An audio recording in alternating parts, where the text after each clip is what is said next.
বেণীমাধব, বেণীমাধব, তোমার বাড়ি যাব। বেণীমাধব, তুমি কি আর আমার কথা ভাবো? বেণীমাধব, মোহন বাঁশি তমাল তরুমূলে বাজিয়েছিলে। আমি তখন মালতী স্কুলে ডেস্কে বসে অঙ্ক করি, ছোট্ট ক্লাস ঘর। বাইরে দিদিমণির পাশে দিদিমণির বর। আমি তখন নবম শ্রেণী, আমি তখন শাড়ি। আলাপ হলো বেণীমাধব সুলেখাদের বাড়ি। বেণীমাধব, বেণীমাধব, লেখাপড়ায় ভালো। শহর থেকে বেড়াতে এলে আমার রং কালো। তোমায় দেখে এক দৌড়ে পালিয়ে গেছি ঘরে। বেণীমাধব, আমার বাবা দোকানে কাজ করে। গুঞ্জে অলি গুঞ্জে তবু ফুটেছে মঞ্জুরি। সন্ধেবেলা পড়তে বসে অঙ্কে ভুল করি। আমি তখন নবম শ্রেণী, আমি তখন 16।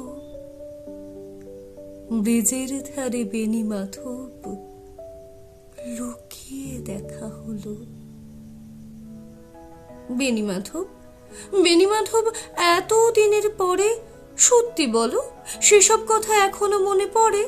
সেসব কথা বলেছ তুমি তোমার প্রেমিকাকে? আমি কেবল একটি দিন তোমার পাশে তাকে দেখেছিলাম আলোর নিচে। অপূর্ব সে আলো, স্বীকার করে দুজনকেই মানিয়েছিল ভালো। জুড়িয়ে দিল চোখ, আমার পুড়িয়ে দিল চোখ।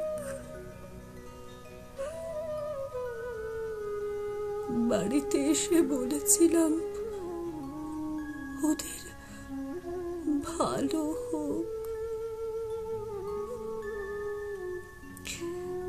রাতে এখন ঘুমোতে যাই একতলার ঘরে।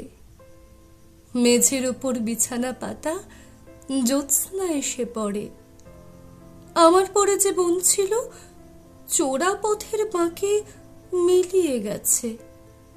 জানি না আজ কার সঙ্গে থাকে। হাত জুটেছে, কাল কি হবে? কালের ঘরে শনি। আমি এখন এই পাড়ায় সেলাই দিদিমণি। তবু আগুন, বেণীমাধব, আগুন জ্বলে কই? কেমন হবে আমিও যদি নষ্ট মেয়ে হই?